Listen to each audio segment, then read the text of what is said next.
Welcome to Unpacked Sessions.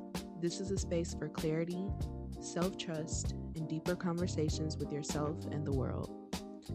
If you're looking for a space to slow down and think honestly, you're in the right place. Unpacked Sessions is an audio journal space for clarity, awareness, and deeper conversations about the world, culture, self, and society. Here, we talk about patterns, emotions, relationships, culture, burnout, healing, and the quiet things people don't say out loud. This space is for people who are learning how to listen inward and trust themselves again. If that resonates, subscribe and stay a while. Welcome back to another episode of Unpacked Sessions. So excited to be here with you all today. On today's episode, we are going to be talking about something that is super popular right now and has been for the past couple years, this term called soft life. And I really wanted to dive deep into this just because I've reached a certain point in my life where I recognize that I do require a level of softness.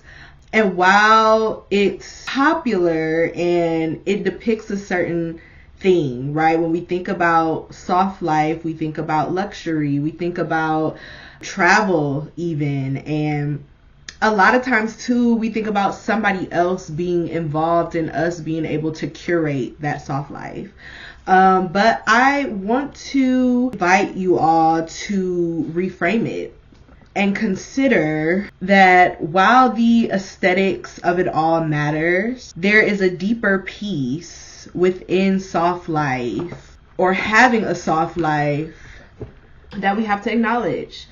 I don't think softness is something that you buy in the same sense that the earlier episodes or one of the earlier episodes I mentioned or talked about love and how love is a practice. I deeply believe that having a soft life is much more of a practice and not something that is in a materialized form, if that makes sense, tangible even. So I want to reframe the soft life and softness as more of a mindset and the relationship that you have with yourself as well as the relationship that you might have with others. It's not comfort or luxury. It starts on the inside. So one of the key points that I want to start with is being soft with yourself and what that kind of looks like. A lot of the ways that I feel like talk to other people or the advice we give our friends or the ways we show up for our friends, if we were to try to apply that to ourselves, it's very easy in theory but harder in practice. There's a quote or just a saying, I guess I can't really say it's a quote. I've seen it on social media of just like, would you talk to your friends the same way that you talk to yourself? And a lot of times the answer is no, because we are very hard on ourselves. We are quite literally such a critical species towards ourselves and sometimes one another. But when you understand context and look at the relationships people have with each other, you tend to be a lot, quote unquote, softer with people that you love and care about. You wouldn't talk to your friends and your family the way that you talk to yourself. And I think that is a turning point in getting that reframe in our brain of like, it starts with how I'm able to giving myself the same grace that I give my friends or even that man. Am I showing up for myself in the ways that feel good to me and make sense to me? Am I loving on myself the ways that I love on other people or in the ways that I wish to be loved by somebody else? You have to be able to provide those things to yourself. In my opinion, you can require that from somebody else. And I did talk about that too in the All About Love episode from last month. but it's important. A lot of people have these expectations, and it's nothing wrong, you guys, with having expectations or requiring certain things of other people, but we have to take time to reflect and look within and see whether or not we are just requiring this just to require it, or is it something that you can actually provide. You should be able to do the things for yourself that you require for other people. That is giving yourself the soft life. And again, while we are not hyper focusing on the materialized things that a soft life can bring, there's also, I feel like, the peace of the materialized things that you can provide to yourself. You can go around here asking somebody for flowers or for luxury trips and items and all these things if these are not things that you can provide for yourself on a regular basis.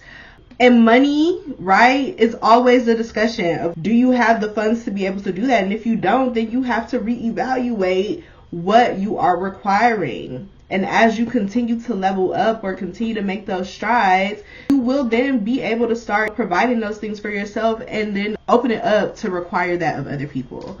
Outside of that, though, softness with yourself can also look like being compassionate with yourself, resting without guilt. So being able to just sit with and not feel lazy or not feel like you need to be doing something to be useful. Allowing yourself to make mistakes. That is such a hard one for me. I feel like I tend to have some perfectionist behaviors. It stems from my childhood, but it can be hard to make mistakes and sit with them and maybe even forgive yourself for mistakes or not feel like a failure, especially because of societal pressure or the expectations you feel like are being placed on you. But allowing yourself to make mistakes without beating yourself up about it is one of the softest things you can do for yourself. It's also a way to keep your sanity because nobody's perfect and it is unrealistic to believe that you won't ever make mistakes. And not constantly performing strength. So you don't always need to be strong. It's okay to express your feelings, whether it be happiness, sadness, anger. A really good movie that I can appreciate is Inside Out. It is, as somebody who is a social worker, has done all the classes related to psychotherapy and all these things, I deeply believe that every adult should watch Inside Out, the first one and the second one, because the way the creators of that film were able to depict the emotion going on in Riley's brain and the behaviors that went with them, it was perfect. It's cute. It's plain language, so it's language that we can all understand. It's not all these hard words and all these things or terminology that is specific to a certain demographic or a certain field. It does a great job. So I highly recommend watching Inside Out if you have not seen it already. But it is okay to not always be the strong one, not always be the strong friend, not always be the strong person in any dynamic. I think when we look at softness and even strength, there's always this pressure to be resilient and to pick yourself up and move forward quickly, instead of sitting with what it is that you may be experiencing. It's quite interesting how we talk so much about the things that exude and embody softness, and yet we do not ever put ourselves at the center of that. Somebody can give me this soft life, I can provide the softness, but internally, am I being soft with myself? And I do believe that in some cases, not just women, but I've seen it more with women, I guess, we are socialized to be a lot more harder on ourselves. This idea of the biological clock and your purpose on this earth, you're a natural nurturer, you were born to be a mother, born to be a wife, and all these things. That puts pressure on women in so many ways before they enter certain eras of their lives. And then when they do become mothers, when they do become wives, it's this image of the good wife, the perfect mother, the self-sacrificing individual, instead of being somebody who is self-sustained. While being able, you have to self-sustain in order to show up for other people, but we only talk about or give praise to the people that have an empty cup already, and not those who are filling their cup regularly in order to sustain, to be able to share and possibly fill other people's cups as well. It's very interesting. It's placed a lot much more on women, and that's just those kind of standards. I haven't even talked about the level of beauty standards and the type of pressure that we put on ourselves to fit into certain categories. And you have to practice those soft skills, I guess, with yourself first internally, so that you can really cultivate the soft life that you want and deserve. Now with that, I do want to switch gears and talk a little bit about the difference between discipline and self-punishment, and what that may look like for somebody who is trying to embody a soft life. So it says here that discipline is rooted in self-respect and aimed at growth, while self-punishment is rooted in shame and leads to burnout or stagnation. So discipline, the motivation is self-love and improvement, while self-punishment, the motivation is guilt, shame, or inadequacy. So there is a difference between recognizing that you love the way you are right now, and you want to have habits or have behaviors or live a certain way that enhances the life that you already have. Ooh, catching chills, that word, enhancing. Sidebar, a few years ago, I was in therapy after being in a very toxic relationship, and I had just got back into grad school for my master's. So I was seeing my therapist, and I was putting all the perfectionist pressures on myself about how having my master's would just complete some sort of cycle that I needed to complete. Like, I just needed it that bad. I just wasn't perfect without my master's, and it was going to solve all my problems. And my therapist made me create this affirmation for myself that, I don't remember it verbatim, but it was something along the lines of, I'm getting my master's right now to enhance the skills that I already have. I already have these skills. I already have this knowledge. I already have the experience even in the field that I'm going into, and the master's is only going to enhance that. It's not going to make or break me, but it's enhancing my skills. And repeating that affirmation allowed me to be softer on myself about getting the master's, and understanding I was still me with or without it, and I was still deserving with or without the degree. Luckily, I ended up getting the degree, and I was able to work through those perfectionist tendencies. But again, if I was coming from a place of self-punishment, I should have gotten this master's when I was in that relationship. If it wasn't for that relationship, I would have had my degree by now. Or I'm just not enough without this master's degree, and I have to have it in order to complete that cycle, to fulfill something. That is me punishing myself in trying to get that. So these things can be applied across multiple things, not just education, but just our life overall. So if I am trying to be healthier, for example, and I'm showing up from a place like, I love my body how it is right now, I want to incorporate a healthier lifestyle so that I can continue to love my body longer. It's a difference between that and I'm so fat and disgusting, I need to get in the gym and stop eating. That is not healthy. So at least I would say for a lot of people, it's not a healthy mindset. One, again, teaches you the discipline of, if this is the goal that I want to reach, if this is who I want to be, then these are the things that I have to do to reach that goal, versus I'm not enough right now and I'll never be enough unless I reach this goal. Two totally different things. And we have to acknowledge that in order to cultivate the soft life as well as the self-love. And I also want to acknowledge the fact that a lot of the soft life content and things that we see on social media can be performative.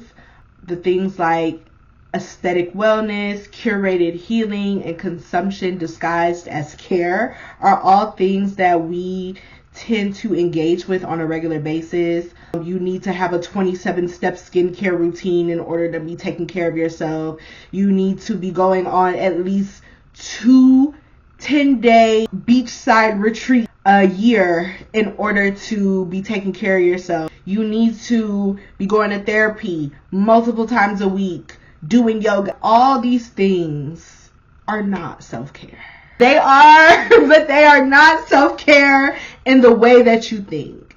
They enhance the self-care that we need, but they are not at the root of the self-care that we need. Making sure you're getting 8 hours of sleep. How the hell do you expect to get up on time to do that 27-step skincare routine if you are not getting enough sleep? Drinking water. We need to be staying hydrated. You might not need that 27-step skincare routine if you are drinking enough water. Eating good meals. And we are in such distraught and distressing times right now. So I want to respectfully say, on a serious note, things are hard. And people are not having access to the things that they need.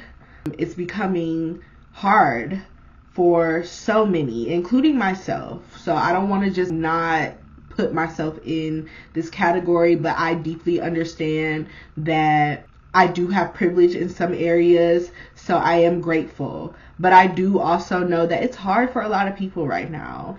And sometimes you can only do what you can do to survive. But outside of that, it's so important that we acknowledge the fact that the aesthetic version of self-care that they have pushed to us is not what matters. Your eating, sleeping, hydration, your basic needs are what need to be taken care of for your self-care to be maximized. And then all that other shit is just enhancements. It's things that you could just add on. You feel me? It's not a requirement of your life. And that's okay. Moving your body even. So many people are, I need to get in the gym. I need to get a trainer. I need to be doing Pilates. I need to be doing... Pause. Are you taking the stairs when you can? Are you going for walks when you can, when it's safe?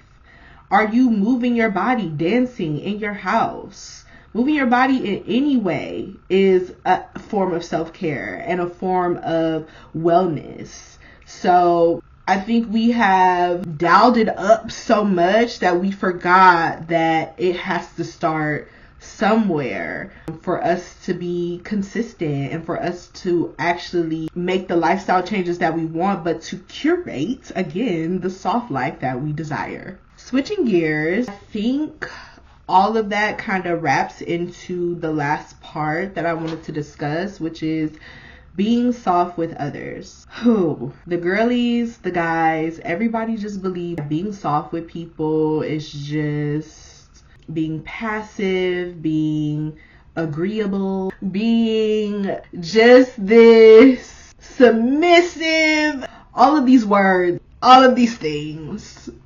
It's not. In my opinion, it's not. To me, what I have come to learn is in curating this soft life, I have become the strictest I have ever been, because it is about protecting my own peace. Period. My soft life, protecting my peace by any means necessary. I don't care who you are. If you are disrupting my peace, you have to go. And while there could be some avoidance layered in that, I also want to emphasize that boundaries are not rules. And if somebody is constantly disrespecting your boundaries, then there's only so much that you can do before you do avoid them and you stop dealing with them altogether. And while we may make exceptions for some of the people in our lives compared to others, again, it is all circumstantial. And this is your life at the end of the day. And if that's how you feel is the best way to cultivate peace in your life by removing certain people, then you do that by any means. I am not agreeable. I'm not passive. I am not submissive. And yet I deeply believe that this not only is the strictest I have ever been, but it's also the softest, because I don't allow unnecessary drama, unnecessary bullshit. I'm not arguing with you. I'm not going back and forth. I'm not doing it. That is how I remain soft. And while it sounds crazy and sounds ridiculous, it's the truth, because why would I bring that kind of negativity into my soft life? Why would I disrupt my peace for something so minuscule? Why would I do that? That to me is not having a soft life. That's having a hard life. Just dealing with anything that is in your control to deal with. You cannot control every aspect of this life, but the things that you can control, let them be soft. Amen. Let them. And that's all I have to say about that. And while it isn't just that, on the flip, you do have to have levels of grace. You do have to have levels of patience, and you do have to have levels of understanding. And respectfully, it comes with reciprocation. Those things, in my opinion, need to be being reciprocated in order for it to make sense and for it to be lasting in any dynamic. So if somebody is not extending you the grace that you extend them, they have to go. If somebody is not being patient with you, or isn't trying to understand you, or is committed to misunderstanding you, while you are also trying to deeply understand them, they have to go. That is not soft life. That is setting yourself up for an unregulated nervous system. It's easy to talk about protecting your peace, but it's harder to talk about extending grace. And while that may be true, I think I really harked in on the protecting your peace and the boundaries part of it. And I acknowledge the fact that in some ways that can be seen as avoidant behavior. However, when you are at the center of your world, you are responsible for the things that you can control in that world. And on the flip of that, you can also still show people patience, still show people grace, still have curiosity about others, still be understanding of others, while also protecting your peace. And while one may be easier than the other, both can still coexist. And it's not easy. It wasn't meant to be easy, but it's doable. So I'd say the soft life became popular because a lot of Black women are tired of struggle, tired of living in survival mode, this idea that resilience is the only way to live. So some questions that I do want to pose that I will put in the description are, where in my life am I the hardest on myself? So there are so many areas of our lives that we do have to show up, but where do you think that you are the hardest on yourself? Is my idea of a soft life something I can actually practice daily? Am I soft with myself but harsh with others, or vice versa? Is softness a privilege, a practice, or both? So I thank you all for sitting with me for this episode of Unpacked Sessions. I look forward to your comments below, and I will see you all in the next episode. Bye.